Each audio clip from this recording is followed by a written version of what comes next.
এই 10টা কাজ আমরা সবাই করব ইনশাআল্লাহ। রমজান মাসকে ইফেক্টিভ করতে এই 10টা কাজ করব ইনশাআল্লাহ। রাজি আছেন? এক নাম্বার হচ্ছে 5 ওয়াক্ত নামাজ। রাজি আছেন কিনা? 5 ওয়াক্ত নামাজ সাধ্যমতো চেষ্টা করব জামাতে পড়ার জন্য। ওই যে নামাজ নাই ইসলাম নাই, নামাজ যে পড়ে না ওর সাথে কোনো খাতির নাই। খাতির আছে? কোনো খাতির নাই। নামাজ অবশ্যই পড়তে হবে, মাস্ট বি। এরপরে নামাজের সাথে সাথে কমপক্ষে 12 রাকাত করে নফল। কত রাকাত? যে ব্যক্তি 12 রাকাত নফল বা সুন্নত দৈনিক পড়ে তার জন্য জান্নাতে একটা ঘর তৈরি করা হয়। 12 রাকাত কি কি কে বলতে পারবেন? প্রথমে ফজরের 2, জোহরের আগে 4, জোহরের পরে 2, কত হলো? 4 2 6 2 8, মাগরিবের পরে, এশার পরে, এই হলো 12। পড়বো তো ইনশাআল্লাহ। এইগুলো 1 নাম্বার কাজ, নামাজ পড়া। 2 নাম্বার ভাই, নামাজের সাথে সাথে তাহাজ্জুদ এবং তারাবি অবশ্যই পড়তে হবে। রাজি আছেন কিনা? আল্লাহর ওয়াস্তে গ্যাঞ্জাম করতে যায় না 20 না 8, এই গ্যাঞ্জামে আল্লাহর ওয়াস্তে যায় না। তারাবির নামাজ 5 ঘন্টা। কত রাকাত সেটা বড় কথা না। তারাবির নামাজ কত ঘন্টা? প্রায় 4-5 ঘন্টা। আর 5 ঘন্টায় 8 রাকাত পড়েন, 5 ঘন্টায় 20 রাকাত পড়েন। কি বুঝতে পারছেন কথা? নবী সাল্লাল্লাহু আলাইহি ওয়াসাল্লাম তারাবির নামাজ কত লম্বা পড়েছেন? 1 ঘন্টা। কতক্ষণ পর্যন্ত? সাহাবীরা কি বলছেন? সাহাবীরা বলছেন যে আমরা তড়িঘড়ি করে সেহরি খেয়েছি। নামাজ এত লম্বা নবীজি পড়েছেন, শেষে তড়িঘড়ি করে সেহরি করতে হয়েছে। নবী সাল্লাল্লাহু আলাইহি ওয়াসাল্লামের 2 রাকাত নামাজ কত লম্বা ছিল। আমরা এখন নামাজের রাকাত সংখ্যা নিয়ে যত বেশি ঝগড়া করি, কোয়ালিটি নিয়ে এত ঝগড়া করি না। কোয়ালিটি ইম্পর্টেন্ট না? আমার নামাজটা কত সুন্দর হচ্ছে, কত লম্বা হচ্ছে, কত ধীর স্থির হচ্ছে, এই নামাজে আমি ধীর স্থিরভাবে কোরআন শুনবো, বুঝবো, চোখ দিয়ে পানি ঝরবে, এগুলো ইম্পর্টেন্ট না? মক্কা মদিনায় গিয়ে দেখেন, যারা এখন উমরা করতে গিয়েছেন অনেক, তারা সৌভাগ্যবান। তারাবির নামাজ নর্মাল এমনি যে কোনো নামাজেই, তারাবির নামাজ তো আরো বেশি। দাঁড়ালে আপনার চোখ দিয়ে পানি পড়তে বাধ্য। মধুর তেলাওয়াত, লম্বা কেরাত। ফজরের নামাজ মিনিমাম 20 মিনিট। ফজরের নামাজ 15 থেকে 20 মিনিট। আর আমরা তো 3G 4G 5G মাশাআল্লাহ। কোন মসজিদে 6G, মানে সূরা ফাতিহা শুরু হয়, ওই শেষে গেলে দলিন শেষ, মানে আর কিছু বুঝলাম না মাস্টারে কিছু। এগুলো কি নামাজ?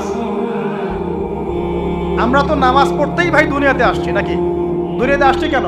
ওমা খালাকতুল জিন্না ওয়াল ইনসা ইল্লা লিয়াবুদুন। তো নামাজই তো পড়তে আসছি ভাই, এত তাড়াহুড়োর কি আছে? ধীর স্থির ভাবে আপনি 8 রাকাত পড়তে চান, পড়েন, লম্বা করে পড়েন, ধীর স্থির ভাবে পড়েন। এক ভাই বলছেন আমি 20 পড়বো। আচ্ছা ভাই পড়ুক তো, ওকে 20 পড়তে দেন, লম্বা করে পড়তে বলেন, ধীর স্থির ভাবে পড়ো। আরেকজন পড়ছে 2 রাকাত, রাতের সালাত 2-2 করে, একটা হাদিস আছে না? রাতের সালাত 2-2 করে। এ বেচারা 2-2 করে পড়তেই আছে। তো লম্বা করে পড়লে কোনো সমস্যা আছে? উদ্দেশ্য কি? আল্লাহকে পাওয়া। আমি নামাজে আল্লাহকে পেলাম কিনা এটা বড় কথা। আল্লাহ রাব্বুল আলামিন আমাদের সবাইকে ধীর স্থির ভাবে কোরআনকে কেন্দ্র করে তারাবি তাহাজ্জুদ পড়ার তৌফিক দান করুন। এটা রমজান মাসের ইফেক্টিভ রমাজান আপনাকে কাজে দিবে। 2 নাম্বার। 3, এটা বলে দিয়েছি, রমজান মাস হবে কোরআনময় মাস। এই মাসে কোরআনের 6টা হক আমরা আদায় করবো ইনশাআল্লাহ। মনে আছে তো ইনশাআল্লাহ?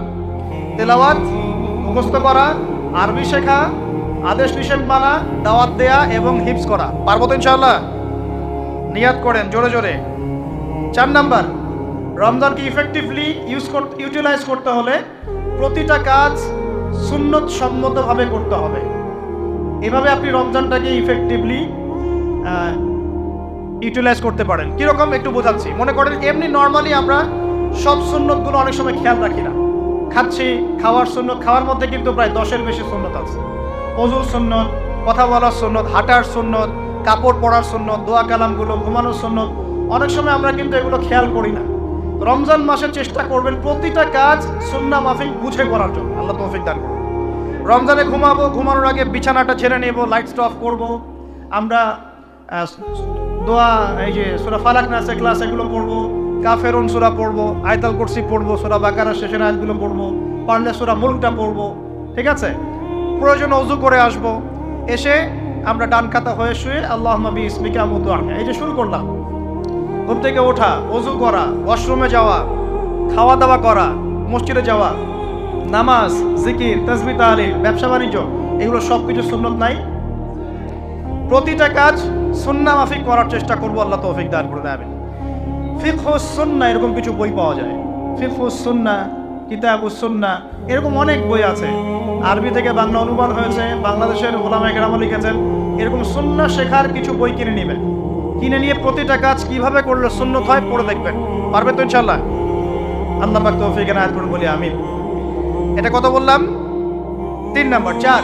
4 হচ্ছে দান সদাকা বেশি বেশি করা। রমজানে দান সদাকা বেশি বেশি করা। আল্লাহ রাসূল সাল্লাল্লাহু আলাইহি ওয়াসাল্লাম রমজানে রহমতের বাতাসের চাইতেও বেশি বেশি দান করতেন। আমরা পারবো কিনা ইনশাআল্লাহ?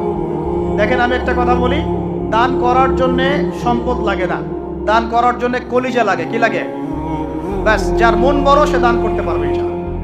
আল্লাহ পাক আমাদের সবাইকে দ্বীনের জন্য দান করার তৌফিক দান করুন। দ্বীনের জন্য দান করেন, স্থানীয় মসজিদ, মাদ্রাসায়, এতিমখানায়, অসহায় মানুষের পাশে, বিধবার ঘরে, এতিমের ঘরে, যারা খেতে পারছে না 3 বেলা, ওদের ঘরে ঘরে রমজানের বাজার পৌঁছে দেন। আল্লাহ পাক তৌফিক দান করুন আমিন। 5 নাম্বার, রমাদান মাসে অবশ্যই অবশ্যই আমাদের জাকাতগুলো আমরা দিয়ে দিব। রাজি আছি তো ইনশাআল্লাহ? বলেছি জাকাত এবং সালাতের মধ্যে যে পার্থক্য করে সে মুসলিম নয়। জাকাত ফরজ হয়েছে, অবশ্যই অবশ্যই আপনাকে জাকাত দিতে হবে। এটা কিন্তু নফল কিছু নয়, এটা কি ফরজ। জাকাতের নিসাব জানেন কি না? কত পার্সেন্ট? 2.5%। আচ্ছা, জাকাতের নিসাব নিয়ে ইনশাআল্লাহ পরবর্তীতে লেকচার চলে আসবে, অনলাইনে দেখে নিন। এছাড়া ফিকহুস জাকাত কিছু প্রোগ্রাম আসবে, অনলাইনে দেখে নেবেন ইনশাআল্লাহ। আল্লাহ রাব্বুল আলামিন আমাদের সবাইকে জাকাতগুলো দেওয়ার তৌফিক দান করুন। শুধু জাকাত যদি আমরা ঠিকঠাক মতো দিতাম, একজন মানুষের সমাজে না খেয়ে মারা যেত। একজন মানুষ সমাজে এই যে ইকোনমিক সমস্যাগুলো যেগুলো হয়, অর্থনৈতিক সমস্যা, স্যাংশন, মুদ্রাস্ফীতি, হাবিজাবি, অনেক প্রবলেমস ওভারকাম করা যেত শুধু জাকাতের মধ্য দিয়েই। কিন্তু কে শোনে কার কথা? সবাই কি জাকাত দেয়? বাংলাদেশে এমনও মানুষ আছে যার একজনের জাকাত দিয়ে 100 পরিবারের সংসার চলবে।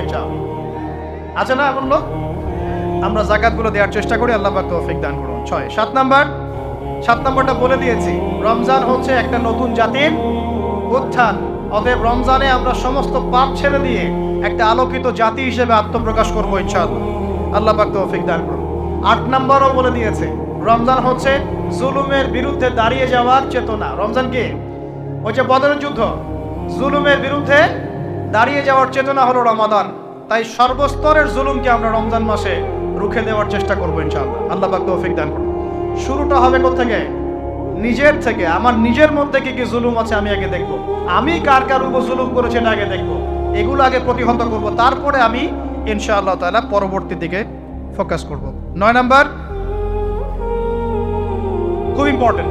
9 নাম্বার আর 10 নাম্বারটা বেশি ইম্পর্টেন্ট। 9 নাম্বার হচ্ছে রোজা রাখা মানে আমরা অনেকেই মনে করি যে না খেয়ে থাকা আর কি পানি ছেড়ে দাও। অনেকেই মনে করি এটা রোজা মানে আমাকে না খেয়ে থাকতে হবে আর পানি ছেড়ে দেওয়া লাগবে, স্ত্রী সহবাস ছেড়ে দেওয়া লাগবে। কিন্তু এর চেয়ে বেশি ইম্পর্টেন্ট একটা বিষয় আমরা ভুলে যাই, সেটা হলো রমজান মাসে রোজা রাখার অর্থ হচ্ছে আল্লাহ পাকের সমস্ত কবিরা সগীরা গুনাহ ছেড়ে দেওয়া। আর 10 নম্বর পয়েন্টটা হচ্ছে এই ভাই, রমজান মাস আসলে মাশাআল্লাহ শিকল দিয়ে শয়তানকে বেঁধে রাখা হয়।